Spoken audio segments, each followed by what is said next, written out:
نے سوال کیا ہے کہ کچھ لوگ اپنی جائیداد اپنی بیوی کا نام کر دیتے ہیں، کیا ایسا کرنا درست ہے؟ کیا رشتے لات کو تقسیم کرنے میں مشکلات ہوگی یا نہیں؟ دیکھیے، اللہ کے رسول صلی اللہ علیہ وسلم کی حدیث ہے، لا وصیت لوارث، وارث کے حق میں وصیت نہیں ہوتی۔ یہ وصیت ہی کہ ایک قسم ہے کہ میں دنیا سے چلا جاؤں تو اتنی جائیداد میری بیوی کو مل جائے، یہ غلط ہے، حدیث کے خلاف ہے۔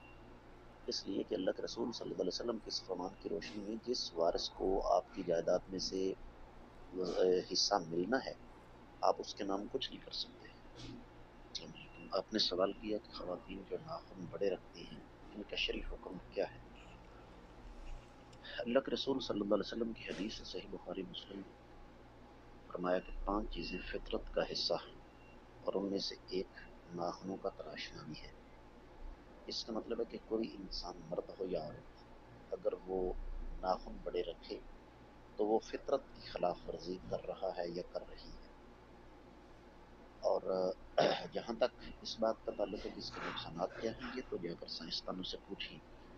ناخنوں کے اندر جو میل کچیل جمع ہوتا ہے، جو جراثیم جمع ہوتے ہیں، جب وہ انسان کھانا کھاتا ہے تو خوراک کے ساتھ وہ پیٹ میں اترتے ہیں تو کیا نقصانات ہوتے ہیں۔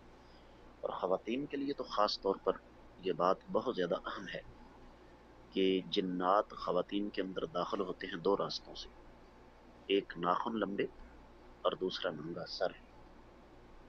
اور پھر اس کے علاوہ بھی آپ یہ دیکھیں کہ جو خواتین گھریلو ہیں، گھریلو خواتین کے لیے تو یہ ایک عذاب ہیں بڑے ناخن، ان کی موجودگی میں کما حق ہو کوئی کام نہیں ہو سکتا۔ اور پھر اور بھی اس کے علاوہ اس کے کافی سارے نقصانات ہیں، لیکن کیا کیا جائے، فیشن نے ہمارا بیڑا گرک رکھ دیا ہے۔ اللہ تعالیٰ ہمارے حال پر رحم فرمائے۔ لیکن قرآن مجید کی وہ آیت جس میں اللہ نے فرمایا ہے کہ اللہ نے جن اور انسان کو اپنی عبادت کے لیے پیدا کیا، بالکل قرآن کہتا ہے وما خلقت الجن والانس الا لیعبدون، وما خلقت الجن والانس الا لیعبدون، کہ میں نے جن اور انسان کو اپنی عبادت کے لیے پیدا فرمایا۔ السلام علیکم۔ کمیٹی کے بارے میں آپ نے سوال کیا۔ کمیٹی 2 قسم کی ہوتی ہے، ایک ہوتی ہے بولی والی کمیٹی، وہ تو حرام ہے۔ اور بولی والی کمیٹی حرام کیوں ہے کہ اس میں جتنے پیسے آپ نے جمع کروانے ہوتے ہیں اتنے آپ کو واپس نہیں ملتے۔ دوسری کمیٹی ہوتی ہے عام، آپ نے جتنے پیسے دینے ہیں قسطوں میں اتنے پیسے اکٹھے آپ کو مل بھی جائیں گے، تو یہ جائز ہے انشاءاللہ۔ لیکن آپ نے سوال کیا ایک آدمی کا قرضہ دینا، وہ آدمی فوت ہو چکا ہے، وارث اس کا ہے ہی کوئی نہیں، یا اگر ہے تو رابطہ ممکن نہیں، کیا کیا جائے؟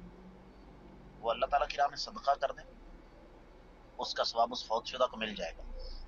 اگر کہیں اس کا وارث آپ کو مل جائے اور وہ کہے جی آپ نے اس کا اتنا قرض دینا تھا، میں تنگ دست ہوں، میری مدد کیجیے، تو آپ وہ قرض کی رقم اس کو دے دیں، جو اجر و ثواب اس کے نامہ اعمال میں لکھا گیا وہ آپ کے نامہ اعمال تک آ جائے گا۔ لیکن سب سے پہلے تو بات یہ ہے کہ آپ کے اس سوال میں ایک مسلک کا تذکرہ ہے، جبکہ حدیث جو آپ نے بھیجی ہے اس میں کسی مسلک کا نام نہیں لیا گیا۔ تو سب سے پہلے تو آپ اپنی اس بات پر غور کریں کہ آپ نے جو فرقے کا نام لیا وہ حدیث میں ہے ہی نہیں۔ اگلی بات ہم بعد میں کریں گے۔ لیکن حلالے کے بارے میں سوال آ گئے تھے، کچھ لوگ دوسرے سپارے کے آخری ربع اس میں سے دلیل پکڑتے ہیں۔ گزارش یہ ہے کہ قرآن اور حدیث آپس میں منافی نہیں ہو سکتے۔ نبی علیہ السلام نے فرمایا حلالہ کرنے اور کروانے والے پر اللہ کی لعنت ہے۔ قرآن نے جو طریقہ بیان کیا ہے وہ یہ ہے کہ ایک آدمی نے بیوی کو طلاق دی، رجوع کیا، پھر طلاق دی، پھر رجوع کیا، پھر طلاق دی، 3 مرحلوں میں۔ اس کے بعد وہ عورت اس آدمی سے آزاد ہے، وہ اپنے ولی کو ساتھ لے کر اپنی مرضی کے ساتھ نکاح کرے، اور اللہ تعالیٰ کی مشیت کے تحت حالات کے پیش نظر ان کا آپس میں نباہ نہ ہو سکے، یا وہ آدمی فوت ہو جائے طلاق دے دے، یا وہ فوت ہو جائے، پھر وہ عورت عدت گزارے، تو پھر ان دونوں سابقہ میاں بیوی کا آپس میں ملان ہو جائے تو یہ میاں بیوی کی حیثیت سے رہ سکتے ہیں۔ اگر اس کو حلالہ کہتے ہیں تو پھر حلالہ کہنے والوں کی عقل پر افسوس ہی کیا جا سکتا ہے، یہ حلالہ تو نہیں۔ جو حلالہ وہ بتاتے ہیں وہ کیا ہے، طلاق طلاق طلاق تینوں ہو گئی، پہلا مرحلہ۔ اس کے بعد ایک آدمی زبردستی ہائر کیا جائے اس کو پیسے دیے جائیں، اس سے ایک عورت کا نکاح کیا جائے، رات اس کے ساتھ گزاری جائے، میاں بیوی والے تعلقات قائم کروائے جائیں، اس کے بعد طلاق لی جائے اور پھر نکاح کیا جائے، یہ وہ حلالہ ہے جس پر لعنت کی گئی ہے، اور اس حلالے کے ساتھ کوئی غیرت مند انسان متفق نہیں ہوگا۔ علیکم۔ آپ نے سوال کیا جی آپ روزانہ 130 کلومیٹر جاتے ہیں اور واپس آتے ہیں، تو کیا میں نماز قصر کروں گا؟ راستے میں قصر کریں گے، کیونکہ لگتا یوں ہے آپ کے سوال سے کہ آپ ایک ہی جگہ جاتے ہیں، تو اس کا مطلب ہے وہ آپ کا ٹھکانہ ہے، اور جہاں سے آپ نے سفر کیا وہ بھی آپ کا ٹھکانہ ہے، لہٰذا دونوں جگہ پر آپ مقیم ہوں گے، راستے میں آپ مسافر ہوں گے۔ وعلیکم۔ آپ نے سوال کیا ہے کیا زمزم کو عام پانی میں ملایا جا سکتا ہے؟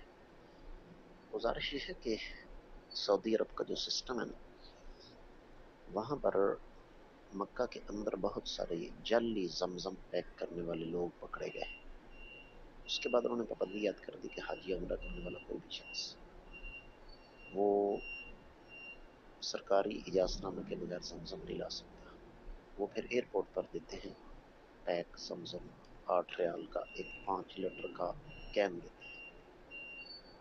تو گزارش یہ ہے کہ وہ اگر آپ کسی بھی پانی میں مکس کریں نا، یعنی آپ 1 لیٹر پانی لیں، اس میں صرف 1 قطرہ زمزم کا مکس کر دیں، تو مکس کرنے سے پہلے اور بعد میں ٹیسٹ کریں تو آپ کو پتہ چل جائے گا اس کی خواص زمزم جیسے ہو گئی، لہذا یہ ملاوٹ نہیں ہے، یہ مجبوری ہے۔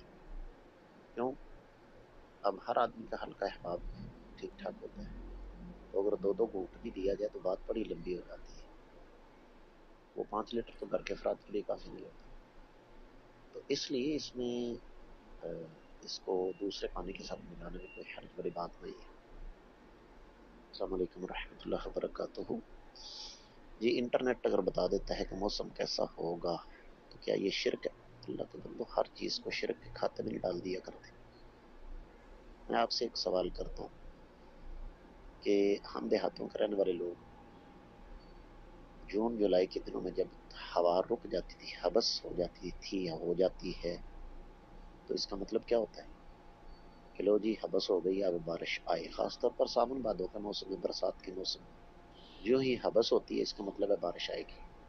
تو یہ انسانی اندازے ہیں، یہ انسانی اندازے ہیں۔ اسی طریقے سے اور بھی چھوٹی چھوٹی علامات ہیں جن سے پتہ چل جایا کرتا تھا، تو یہ شرک نہیں ہے۔